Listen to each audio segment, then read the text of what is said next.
بھئی طلاق معلقہ دے دی غصے میں. استاد تھا، شاگرد تھا، غیرت مند شاگرد تھا. امام ابو زرعہ رازی رحمت اللہ علیہ کے شاگرد نے طلاق تو اپنی بیوی کو طلاق معلقہ 3 دے دی، لیکن بعد میں جب غصہ ٹھنڈا ہوا گھبرا گئے کہ معاملہ کیا ہوا.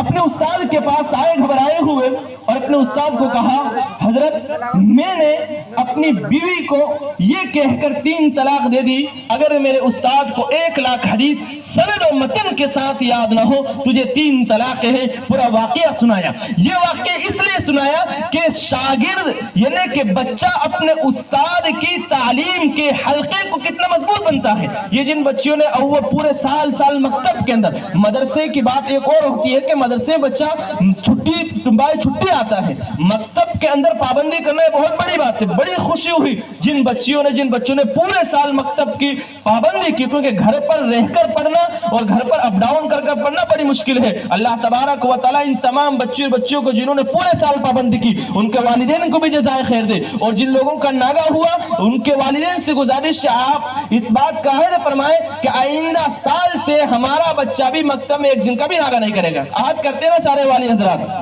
بھائی اسٹیج والے بول رہے ہیں جن کے بچیاں نہیں ہیں اور جن کے ہیں ان کو شاید نیند آ گئی. بھائی بلند آواز سے بولے. ابھی تو مولانا عامر اقبال صاحب جن کو بلایا ہے ہم تو بغیر اس کی اطلاع نہیں تھی، تو آپ بولیے بلند آواز سے.